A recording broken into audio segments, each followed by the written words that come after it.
Welcome to Mindfulness Manufacturing. My name is Trevor Blondeel. Spending 25 years in manufacturing, I discovered the real impact we have on turnover, communication, and the ability to manage change is how we show up. That's the essence of emotional intelligence. In each episode, we bring a guest or message to expand your skills, engage your people, and grow your organization. So let's jump in. It's interesting. We talk about mindfulness in manufacturing, but the reality is we always want more performance and we want more parts. We want to do it more efficiently. And, we started this podcast talking about being a little more mindful, and how can we do that and pay more attention, be more intentional in how we show up. And if you've listened to the podcast, you'll hear that theme. At the same time, we want speed and we want to keep moving and we want to get some traction. And one of my friends, Mike Mooney, comes back from the NASCAR background. Actually, he's got 25 years as an award-winning senior executive for agencies, brands, and team properties in NASCAR, IndyCar, and F1. And Mike helps leaders accelerate cultures of high performance to unlock potential, drive opportunity, and create traction. And welcome, Mike. Hey, Trevor, thank you, my friend. It's great to see you.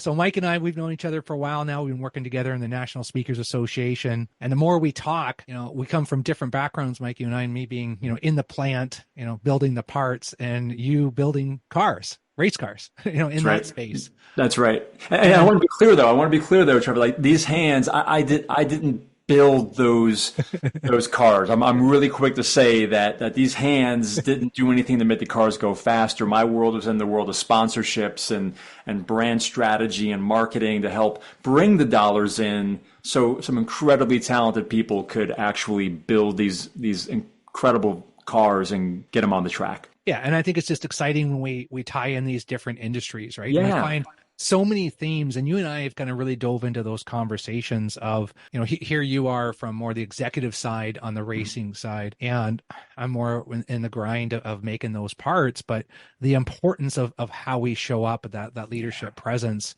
it all kind of ties in. And, it seems like whenever you and I get into a discussion, we're talking about leadership presence, being more curious. And I'm like, man, it seems like you've been working with me in the manufacturing plant, but you're in this whole other space. So how did you get into this lane, Mike, and how you solve the problems are so similar? Yeah, it's funny, man, because after 25 plus years of being in the motorsports industry and being around championship level drivers and teams, I mean, these are the talented people who are building, fixing, innovating, right, refining these high performance vehicles, these race cars on a daily basis in order to keep that car on track and in contention, or at least positioned to win, at the very least to stay in the race, right? Mm-hmm. It hit me after like years of watching these individuals operate that, man, there's another type of high performance vehicle out there that needs the same building, fixing, innovating, and restoration. And that's you and me. That's people. That's people, right? And I truly believe that we were all beautifully and intentionally designed to be high performance vehicles in this world. And that's vehicles for leadership and solutions and innovation and creativity, yet also compassion and love and grace, right? And empathy. Yet the whole idea that we have in our minds when I say high performance vehicle, right? Trevor, we talked about this, right? We're already going so fast. You ask anybody, no one, how are you doing these days? Oh, I'm going fast. Rarely do you hear someone say, yeah, I got plenty of time. I got nothing to do, right? So the idea here is and my belief, right? And being around these people in my own experience is that being a high performance vehicle doesn't mean that you are, sacrificing your health, you are sacrificing relationships, you're selling your soul, you're walking away from your values, any of those things. To me, it's come down to four main areas, and it's being more present, more intentional, more curious, and continuing to operate with excellence. And that's really how, we had launched our earlier conversations, Yeah. man. It was around that idea of how we show up can truly change the trajectory of a conversation, an experience, or an outcome. And I find it interesting that it doesn't matter what industry you come from, it's, we come from really different industries, Yeah. and it's similar problems, right? And it's the pressure, like I said in the beginning, to go fast, to have more conversations, of making them quick and then just getting on to the next one, and quantity sometimes over quality. Just as far as how our relationships go and how our conversations go. But like when you look at at how the race teams were operating, right? You just see the one car and the driver, but you don't realize all the people behind it, right? So talk to me a little bit, like what are your lessons there, right? When you see, you watch the pit stop, which is just a beautiful orchestra to watch, and just like, but then I think of like all the preparation, the communication, the people in the background, the sponsorships, how that all comes together. What do you take away from that? Oh yeah. Well, it's funny because if you watch a NASCAR race in particular, and typically the victory lane interview with the driver's very quick to say, "Hey, I want to thank the pit crew and I want to thank all the folks back at the shop." Well, that is the nod to the team that doesn't make it on TV. That's not really in the eye of the viewer. And so when I was at Roush Fenway, which is now Roush Keselowski Racing, owned and operated by Jack Roush, the Hall of Fame team owner, engineering icon. He's just an amazing human. And Brad Keselowski came over and is now part owner and driver. Actually, they just won the race in Darlington last weekend. Nice. We had over 200 people working back there at our, and I won't even call it a shop. I'll call it at our manufacturing facility, because we had, at the time when I was there, we had 5 race teams. So you think about that, every race weekend, we had 5, and not just 5, because you have a backup car too. So there were 10 cars that had to be built and prepped and ready for that particular race. And it's not just that race, because you've got a crew of people back in the shop who are working on the next 4 to 5 races out and building the cars. So I mean, if you think about it, to see that car just take the green flag, more than 200. I mean, you think of the people who had their hands on there, went through like more than 10 different departments on there, and there's a high level of trust. There's a high level of, you have to have of communication.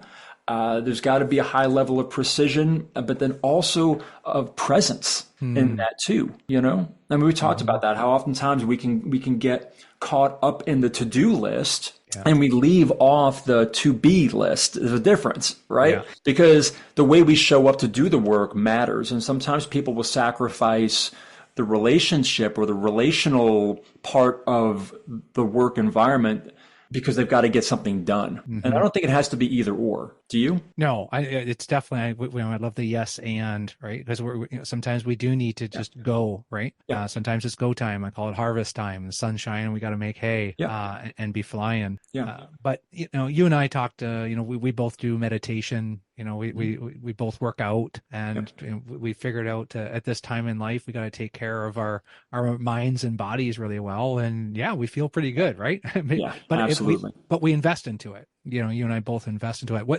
What's been most helpful for you, right? And your own investment into yourself, and as you kind of like zoom out and look at that, what's been helping you the most? Wow, that's a great question. I would say it's a combination of activities and commitments that I've made. But the biggest factor that's helped me truly stay consistent in it is committing to the micro behaviors along the way. So, for instance, I had a friend of mine about a month ago, and he's like, "Man, I really want to get in better shape, and I really want to start getting my head in the right place." He's like, "Mike, I know that you do a lot of meditating, and I know that you work on your diet, your exercise. Tell me how you did it." And I said, "Well, are you looking for the magic bullet, or are you looking for the work that's got to be done?" Yeah. And he's like, "I kind of like the magic bullet." And I said, "I don't have one, man." I said, what I'm doing today is the output, or at least what I'm experiencing in my mental health, my physical health and wellness, is purely the output of dozens of decisions that I've agreed to myself to make every day.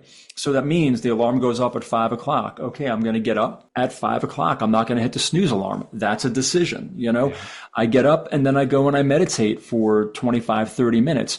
I don't scroll on social media when I'm sitting there. That's a decision, all the way to the eating habits, all the way to then working out and all those things. It's just a daily commitment to a small behavior that over time, right, starts to yield the results. It's just a challenge that we often find ourselves in a place, whether it's work related in a career or our health or wellness, where we feel like we're too far gone and down a wrong path. And it's like, we just need the easy out. And there just isn't one. No. But it doesn't mean that you can't get there. I mean, you deal with that and you work through that yourself. I mean, I know you're up in your diet and your regiment and everything, but the beauty of it is it spills over into the rest of your world, doesn't it? Yeah. You just focus on one area, and if it's eating well, and just got to be careful. Like, hey, if I got something going on in the afternoon, I can't eat a whole bunch of heavy, thick pizza dough, or I know my energy is not going to be the same, right? And if we're talking about performance and speed, that really ties into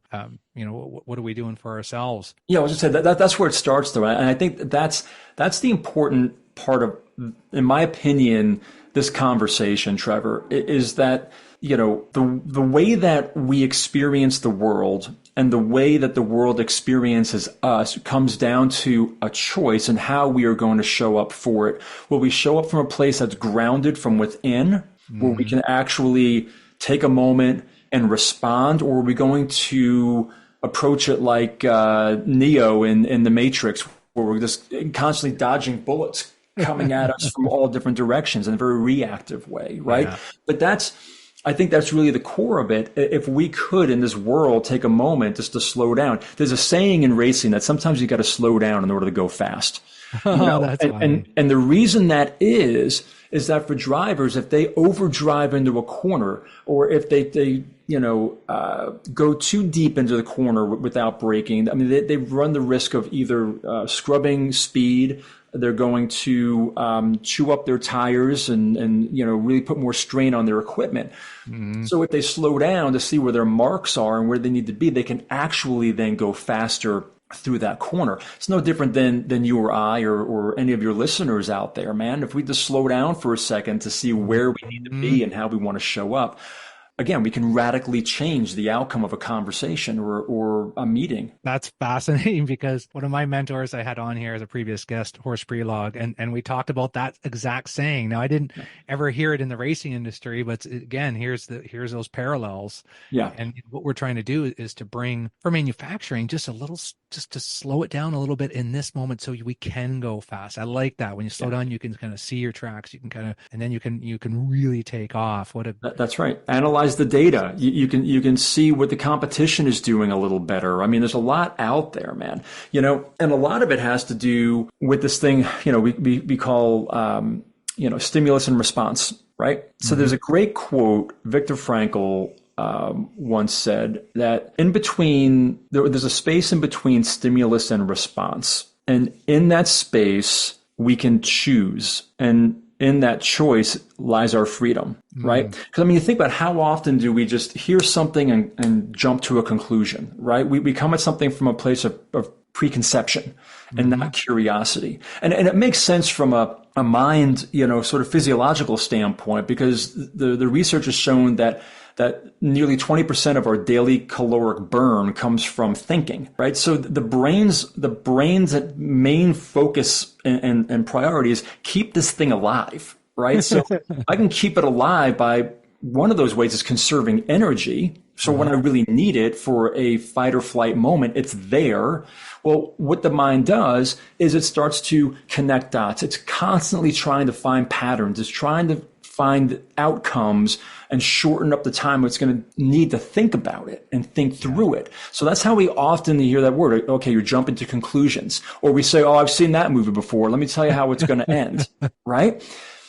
But if we could, in that space, look at it a little bit differently, Trevor, we could actually approach situations or challenges from a place of curiosity and not preconception, all right? That could open up doors for innovation, new solutions, better teamwork, increased trust, things of that nature, right? So can I give you an example of that? Yeah, let's hear it. From a personal standpoint, because I actually have a two-step rule on how you can actually expand this space. So it's as simple as this. If I get news or someone shares something with me that I'm in my mind like, oh man, this isn't what I wanted to hear, or I know how this is going to turn out, right? Right away, though, where's my head going? I'm in a negative place. Yeah. I'm automatically in a negative place. And what is that doing to me then throughout? I'm going to view the next set of decisions or conversation points through this negative lens. Okay. Mm-hmm. So what I do is when I hear that information or that news, I say to myself, I'll say, that's interesting.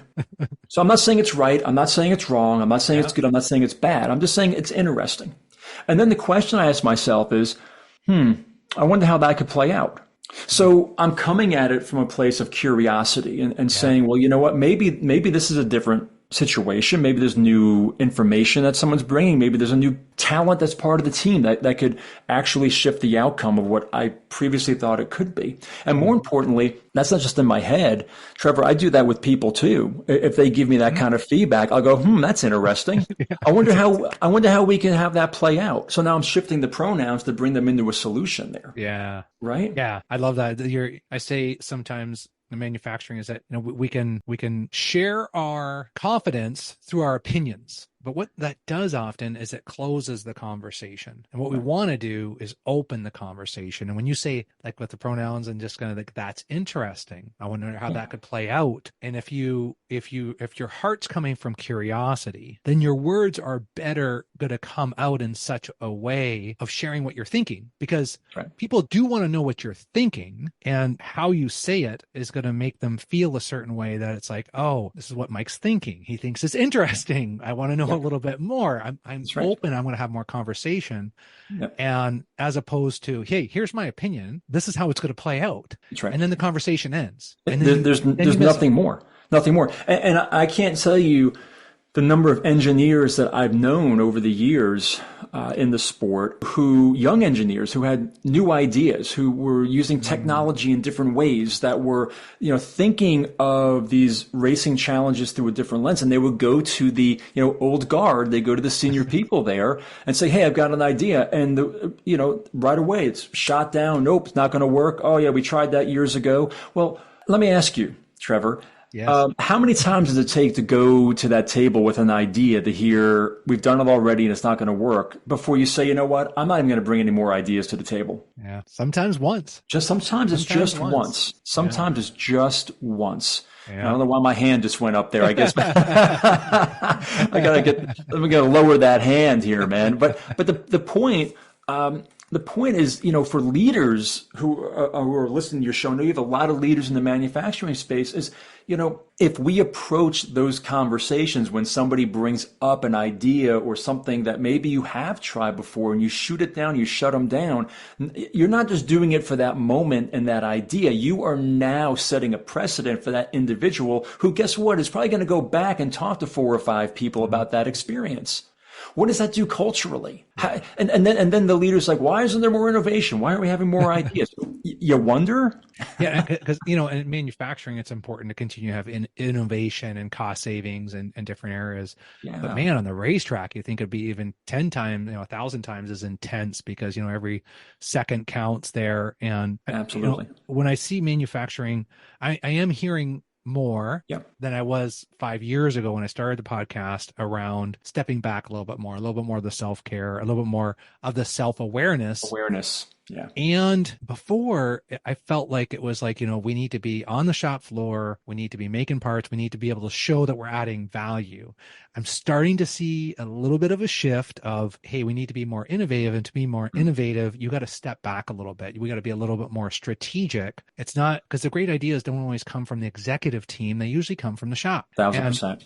And if we can pull those people that are in the daily operations and let them think, for 30 minutes, read something that's not totally related to the job at hand. That's right. But I think there's starting to be a shift there. And I compare like professional sports where I'm saying, hey, professional sports, they're getting different coaches. They're feeding their players differently now. What do you see in the racing industry? Like in the last 20 years, have you seen that shift a lot, Mike? Well, yeah, I mean, racing isn't exactly a touchy-feely environment, which I think you can relate to in manufacturing. It's not, you don't walk in and say, how you feeling today, Trevor? No. It's, look, are you getting your work done? I was going to say a different word, but are you getting your work done? And that's where the focus is. However, what I have seen, and I've got some props. I think you'll like this because you jingled a thought here for me. When it comes to the innovation, you're right. The ideas will generally come from the bottom up because these are the people who are working on it, in it. They're seeing it day in and day out. They're intimately aware. And listen, for you to be a leader, you had to be at that place as well, right? In order to kind of move up that ladder. The key, though, as the leader is not to sort of rely on the, oh, yeah, I know it. I've done it. Been there, done that, right? I mean, that's one of the most frustrating sayings that I hear from leaders. Been there, done that. Well, that's great. 10 or 15 years ago, perhaps, right? So let's be open to what's being done today. And maybe there's just a different way of thinking. So I'll give you an example. Ray Evernham is a Hall of Fame crew chief, was a crew chief for Jeff Gordon, NASCAR champion, fellow Hall of Famer as well. Those two in the 90s were the most formidable team out there, okay? In roughly 190 races, they finished in the top 10 over 100 times. All right, so you think about the power of consistency in there. But see, the way that Ray Evernham looked at that race car, it was all about innovations, right? He broke the car down into its pieces and its different parts and elements. And what he did next was genius. Is he actually challenged the people who were working in that area to come up with the innovations. Where could you find just like 1% improvement in there? And it could be simple, small things. So here's an example of that, Trevor. This item that I'm holding up right here, okay, this is called a hood pin, all right? It's a very simple piece, but it's very, very vital because this is the part on the car that holds the hood down to the chassis so that when the drivers are going over 200 miles an hour, the hood is not flying back in their face. That sounds pretty important, Mike. It's frowned upon. So here's the thing. One of his engineers, and traditionally this is how the hood pins, there are 4 of them that go across the hood of that race car, right? One of the engineers said, well, what if we just mounted the hood pins like this? What would that do for aerodynamics, right? Yeah, so instead of facing the wind. Going from here, look at all the mass that's sitting there in the wind. To this, right? Then one of his mechanics and mechanical engineers says, "Hey, you know what? We have a lot of nuts and bolts on this car. What if we just shaved off the unused threading over here? What if we kind of got rid of that? We can probably get more weight back, off the car to give to the aerodynamicist, which is like gold for them, right? Yes. Pounds of weight in unused threads, right? The idea of just a simple little turn like this." Right? These were the little 1% ideas that he challenged his team to come up with. And quite honestly, man, those are things that someone would probably been embarrassed to bring up, right? And be like, ooh, this seems a little too, simple, right? But what Ray understood was the compounding impact of 1% across an entire team, not just within one siloed group, which is what he was promoting and what he was celebrating. So when you brought all of those 1% together, they had just an incredible advantage over the competition week in and week out. So my point in that is for leaders, if you're looking for the innovations, challenge your team to come up with them. And even the simple ones. Don't shoot down the small, ones, because maybe that could be built upon. That's the yes end. Yeah. And it ties it back to the importance. This is why we have such an importance of how we show up, making people feel like, and I love that tip of just that's interesting. You can say that to almost any idea. Without a doubt. Because every idea can be interesting if you look at it that way, right? Whether it's going to be something you implement or not, but that turns into something else, and we just kind of keep being curious and the power of someone being heard and saying, listen, you took my idea seriously, And maybe there is something, maybe there's nothing, but Mm-hmm. at least you heard me out to see what we might be able to do. I'm just a Yeah. big believer, man, that we can either build bridges or we can build silos, right? I mean, the choice is purely ours. And from an energetic standpoint, what we bring forward, we can either be an energetic amplifier or we can be an energetic agitator. And each will have its own impact in the workplace and with your team and your culture. Yeah. It just depends on what do you want. Choose your own adventure. Yeah, and it does come down. It's interesting. Like even in the racing industry, that saying of you got to slow down. Yeah. That really is it. It all ties into that conversation, that Yep. presence, that moment that you get to interact with that person. Mike, what do you want to leave the listeners with? What's the story you want to leave our listeners with when they think of Mike Mooney and manufacturing? Well, no, first off, thank you. And Trevor, I appreciate the opportunity, man, to be on your show and to be part of your community and to be just a small voice in that, So thank you. Thank you so much for that.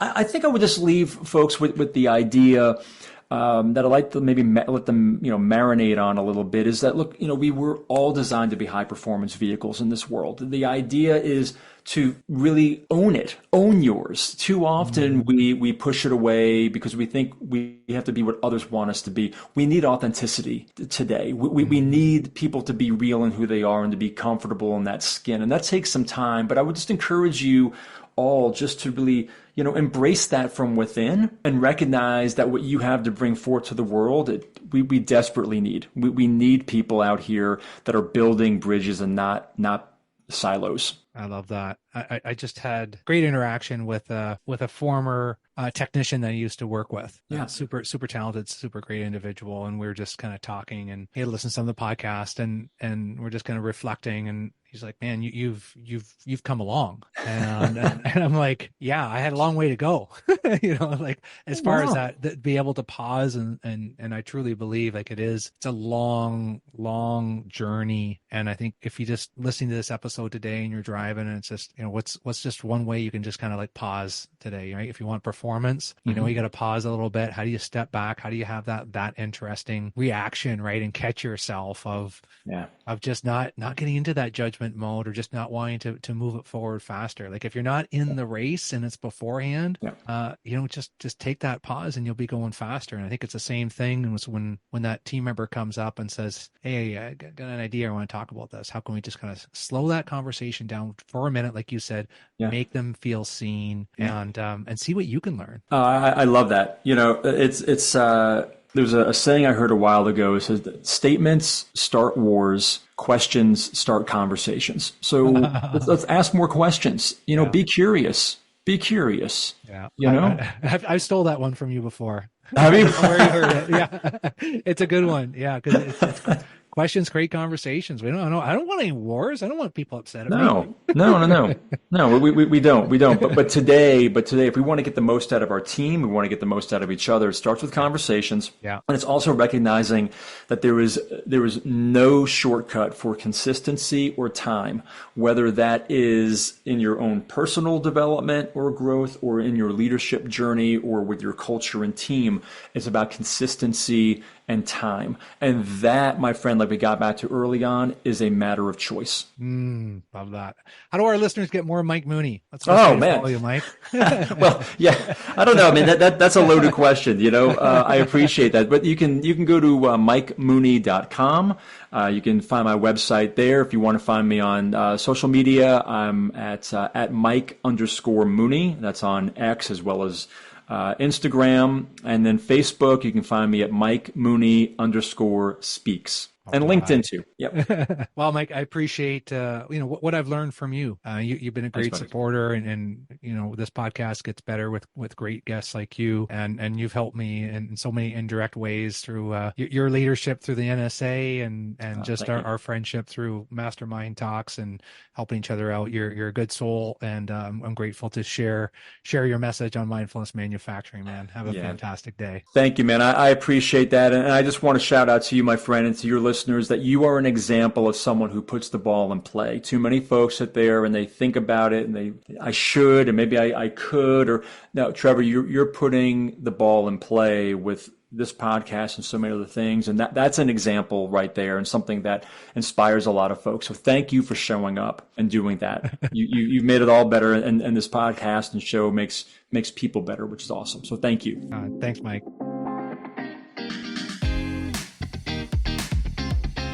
Hey folks, appreciate you taking the time to join us today. If you enjoyed this episode, share it with someone. Haven't subscribed yet? Do it now. Remember, if you want results, the key is increasing your awareness of how you show up.